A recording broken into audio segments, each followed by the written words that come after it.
వాంగ్మూలం తీసుకున్న మటుకు నోటీస్ వచ్చింది. దానికైనా సమాధానం ఇస్తారా, మళ్ళీ కోర్టులో సవాల్ చేస్తారా అన్నది కూడా చూడాలి ఇంక మనం.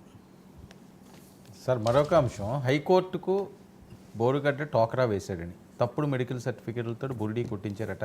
తల్లికి అనారోగ్యం అని చెప్పి మధ్యంతర బెయిల్ తీసుకుని ఆ సర్టిఫికేట్ తాము ఇవ్వలేదని చెప్పి గుంటూరు ఆసుపత్రి యాజమాన్యాలు చెప్తున్నాయి. గత నెల 15నే బోరుగడ్డ బెయిల్ మంజూరు అయినట్లుగా, అనిల్ బెయిలు విడుదలను చాలా గోప్యంగా ఉంచారన్నట్లుగా, పెద్దగా దీని మీద ప్రచారం జరగలేదు, బయటకు అసలు రాలేదు. మరొక వైపు బెయిల్ పొడిగింపు కోసం మళ్ళీ హైకోర్టుకు అనిల్ వెళ్లడంతో ఈ విషయం బయటకు వచ్చింది. ఈ నెల 11 వరకు బెయిల్ పొడిగించిన కోర్టు అయితే బోరుగడ్డ ఫోన్ స్విచ్ ఆఫ్లో ఉన్నదట, ఆయన ఎక్కడా దొరకట్లేదట, అజ్ఞాతంలో ఉన్నాడట, ఏమైపోయాడని చెప్పి అధికారులు తిరుగుతున్నారట. ఒకవేళ అజ్ఞాతంలో నుంచి బోరుగడ్డ రాకపోతే 11 అసలు ఇతను తిరిగి వస్తాడా రాడా, రాకపోతే ఏంటి పరిస్థితి అన్నది బాగా వైరల్ అవుతున్న అంశం. నేను ఇందాకే చెప్తున్నాను కదా, మేము అది చేసాం ఇది చేసాం చాలా చెప్తున్నారు, రెడ్ బుక్ అది ఇది అన్నారు, కానీ నిఘా వైఫల్యం అనేది స్పష్టంగా కనిపిస్తుంది. మీతో సహా మొత్తం మీడియాలంతా ఫోకస్గా ఉండి కొద్ది రోజుల పాటు పతాక శీర్షికలకు వచ్చినటువంటి బోరుగడ్డ అనిల్ బెయిల్ తీసుకున్నాడని కానీ, బెయిల్ మీద వచ్చిన అనిల్ ఎలా ఉన్నాడని కానీ కనీసంగా పోలీసులు నిఘా వీళ్ళు అసలు ఆ విషయం దృష్టిలో లేకపోవటం, బహుశా ఈ సంతకం పెట్టడం లాంటి కండిషన్స్ కూడా పెడతారు. ప్రతి సాయంత్రం వచ్చి ఇక్కడ సంతకం పెట్టాలి, లేదా శుక్రవారం పెట్టాలి, ఇట్లా ఏదో కండిషన్ కూడా పెట్టి ఉండాలి. 15 అంటే ఇప్పటికి దాదాపు 3 వారాలు అయింది కదా. మరి ఇవన్నీ ఏం జరిగాయి అనేది దీని మీద సమగ్ర దర్యాప్తు జరపాల్సిన అవసరం ఉంటుంది. ఇంకా రెండవది, మళ్ళీ బెయిల్కి వెళ్ళినప్పుడు ఆ పాతది వచ్చింది. సో ఆ నిజంగా తల్లికి అనారోగ్యంగా ఉందా లేదా, ఉంటే మరిన్ని రోజులు పొడిగించాల్సిన అవసరం ఉందా లేదా తెలుసుకొని చెప్పండి అని కోర్టు ఆదేశము కోరి ఉంటుంది. వాళ్ళు వెళ్ళినప్పుడు గజం మిథ్య, పలాయన మిథ్య అని, ఆసుపత్రి మిథ్య, అక్కడ చేర్చడం మిథ్య అని వాళ్ళకి నివేదిక వచ్చింది అంటున్నారు. అంటే ఆసుపత్రిలో చేరలేదు. సరే, చాలాసార్లు నిందితులు బెయిల్ కోసమో తప్పించుకోవడానికో, మళ్ళీ ఆయన మధురవాకులు మనం వినాలంటే వద్దులే, ఎందుకు వచ్చిన గొడవ కానీ, బట్ ఎక్కడున్నాడో నిజంగా మరి ఆయన మీద ఎందుకు అంత నిఘా వేయలేదు? ఆయన ఇదైపోయింది అదైపోయింది అని చెప్పిన వాళ్ళు పోలీసులు. మూడోది, బెయిల్ వచ్చితే కూడా రహస్యంగా ఉంచడం ఎలా సాధ్యం అసలు వ్యవస్థలో? బెయిల్ ఇవ్వడము, బయటికి పంపడం అనేది ఒక్క పోలీసులకు సంబంధించింది కాదు, కోర్టుల యొక్క ఆమోదము, కోర్టులు చెప్తేనే కదా ఇవన్నీ సాధ్యం. కాబట్టి నిజంగా ఇది ఒక పెద్ద క్రైమ్ స్టోరీ కిందే దీన్ని మనం చూడాల్సి ఉంటుంది. ఏం జరిగింది, ఎలా జరిగింది. లేదు రేపు ఆయన వచ్చి ఇంకోటి కూడా ఉంది, మామూలుగా బెయిల్ వచ్చిన తర్వాత నమస్కారం పెట్టి పోవడమో, మీడియాకు ఒకసారి కనబడడమో, లేదా కుటుంబం ఏదో ఒకటి జరుగుతుంది. మామూలుగా బయటకు వచ్చాక మొదటిగా ఏం చేశారు అనే దాని మీద అవేమీ జరగలేదు. కాబట్టి అసలు ఈ కథనానికి ఉన్న లోతుపాతులు ఏంటనేది కూడా మనం చూడాలి. ఇప్పుడు కోర్టు మళ్ళీ బెయిల్ పొడిగిస్తుందేమో అని చెప్పారా? అవును, కోర్టు మళ్ళీ బెయిల్ ఇవ్వకూడదు, పొడిగించకూడదు అనే కోణంలో కూడా ఇలాంటి వాదనలు కథనాలు వచ్చాయా తెలీదు. పోలీసులే దీన్ని, ఒకటి పోలీసులు చెప్పాలి, 2 కోర్టు చాలా నిర్దిష్టంగా డైరెక్షన్స్ ఇవ్వాలి.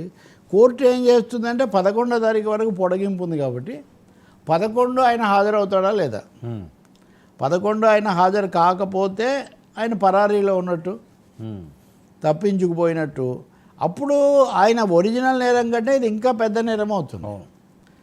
అది కూడా హైకోర్టు కదా, అనుమతి తీసుకొని బెయిల్ మీద వస్తానని అక్కడి నుంచి కూడా తప్పించుకొని పోతే అది మరింత పెద్ద నేరం అవుతుంది. మరి నిజంగా అవన్నీ ఏమేమి జరిగాయి అన్నది పోలీస్ వెర్షన్ ఏంటో మనం పోలీసులో ఒక జవాబుదారీగా చెప్పాల్సి ఉంటుంది. అవును, ఎవరు కూడా దీని పెద్ద విప్పట్లేదు. కాబట్టి ఇదంతా కొంచెం ష్రౌడెడ్ అండ్ మిస్టరీ అంటారు చూడండి, ఒక నిగూఢ వ్యవహారం లాగా ఇది జరుగుతుంది. దీని లోగుట్టు ఏంటి, లోగుట్టు పెరుమాళ గారిక అన్నట్టుగా లోగుట్టు పోలీసుల గారిక వాళ్ళు చెప్పాలి. రెండవది, సరే వైసీపీ వాళ్ళు మాకు సంబంధం లేదంటారు, ఎందుకంటే సాంకేతికంగా అయిన వైసీపీ కాదు కాబట్టి. కానీ పోలీసులు కానీ అనిల్ కుమార్ అభిమానులు అనేవాళ్ళు కానీ ఈ విషయంలో తప్పకుండా చెప్పాల్సి ఉంటుంది. ఇంకో మాట కూడా అంటాను, మనం ఎన్ని పెద్ద బెదిరింపులు ఇవన్నీ ఎన్ని చేస్తే కూడా ఏం లాభం?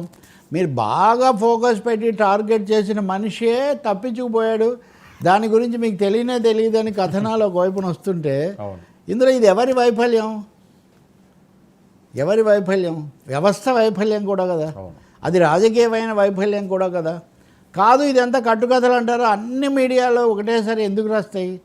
కాబట్టి ఖండించాలి కదా, ఇప్పటిదాకా ఖండించట్లేదు కదా. కాబట్టి చాలా, నేను ఇందాక వివేక హత్య కేసులాగే ఇప్పుడు ఆ గంగన్న ఆయన గురించి మీరు కనీసం శ్రద్ధ తీసుకోలేదు. ఆయన భార్య వచ్చి అంత ఆవేదనగా ముసలమ్మ చెప్తూ ఉంటే మరి ఆయనకు బాగలేదనే విషయం పోలీసులకు తెలియదా?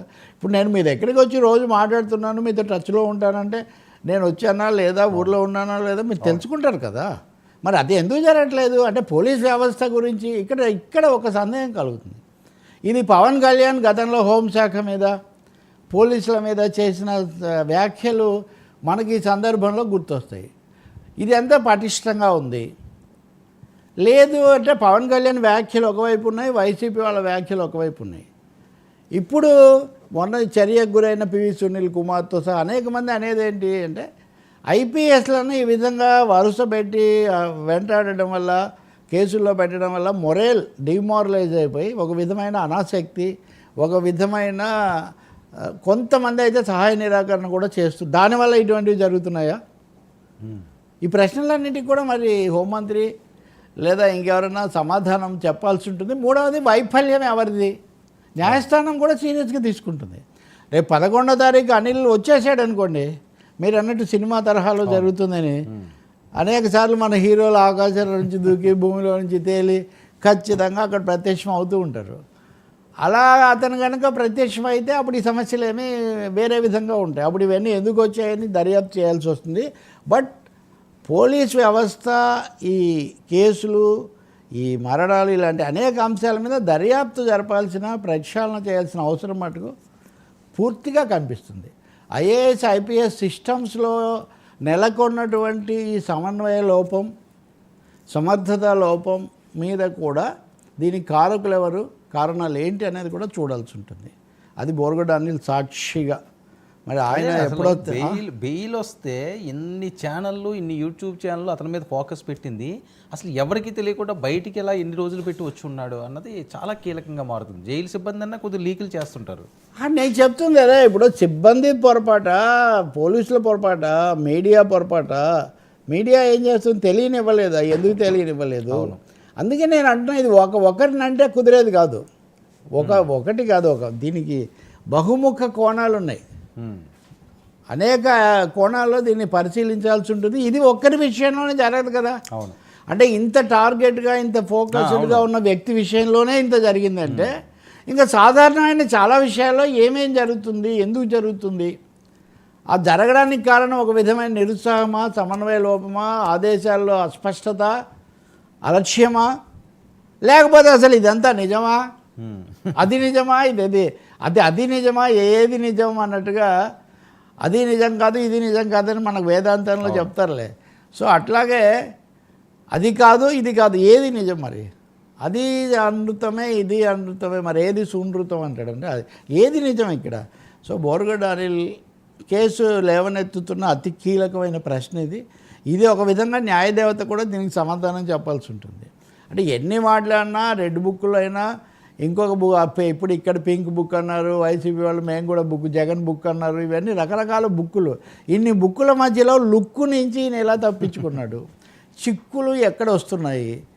కడపలో వరుసగా మృతులు ఎందుకు కొనసాగుతున్నాయి? ఇంతవరకు ఏ క్రైమ్ సినిమాలో కానీ, ఏ డిటెక్టివ్ స్టోరీలో కానీ, ఏ రాజకీయ చదరంగంలో కానీ మనం గమనించినటువంటి అసాధారణమైన పరిణామం. సుఖాంతం అయితే అవుతుంది, ఎండ ఏంటైనా తెలుస్తుంది ఎండ కాదు, కానీ ఇందులో ఎండ తెలియట్లేదు, సుఖాంతం అవ్వట్లేదు. సుఖాంతం అయితే కూడా చాలా ప్రశ్న కదా. సుఖాంతం అయితే ఇన్ని ట్విస్టులు ఎందుకు వచ్చాయి? ఎవరు సృష్టించారు? ఎవరు ఉన్నారు దీని వెనక? అదృశ్య హస్తాలు ఎవరివి? అధినేతలు ఎవరు? అధికారులు ఎవరు? ఇది చాలా పెద్ద ప్రశ్న కదా. పైగా ఇది ఇక్కడ మీరు ఇదొక్కటే కాదండి. మదనపల్లిలో అగ్ని ప్రమాదం జరుగుతుంది, పలానా వాళ్ళు కారణం అంటారు, 8 నెలలు అవుతుంది, ఏం తేల్చరు. Files miss. విశాఖపట్నంలో అంతా అయిపోయింది, ఈయన అయిపోయింది, ఏం తేలదు. ఫలానా ఆయన భూములు తీసుకున్నాడు అంటారు, ఆయన రాజీనామా చేసి పక్కకి వెళ్తాడు, అదేం తేలదు. నిన్ననే ఎవరో అంటున్నారు, మీ చర్చలోనే అంటున్నారు, ఏమని? అసలు ఫోకస్ అంతా అరెస్టులు, కేసులు మీదే పెడుతున్నారు, కానీ జరిగిన కుంభకోణాలు ఏంటి, నష్టం ఏంటి, ఆ వ్యవస్థలో దానికి సంబంధించిన అంశాలు ఏంటి, వాటి మీద జరగట్లేదే. అంటే excessive focus on political trial లేదా పొలిటికల్ వెంజన్స్ మీదకి పోతూ ఉంది. Real administrative issues, officials issues, coordination issues, అలాగే కొన్ని వాళ్ళకి సంబంధించిన అవి పోతున్నాయి.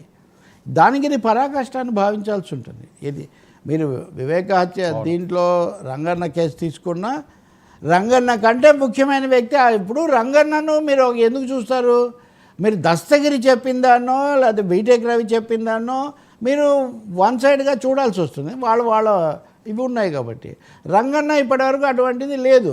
ఉదాహరణకు ఇప్పుడు ఎవరన్నా ఆపాదిస్తే కూడా మనం ఏం చేయలేం. కానీ అందుకని లోతైన దర్యాప్తు జరపాల్సిన అవసరం మటుకుంది. ఇంతకంటే మనం జన సైనికులకి మాత్రం సిబిఐ కూడా ఏం చేస్తుంది అనేది కూడా చూడాల్సి ఉంటుంది.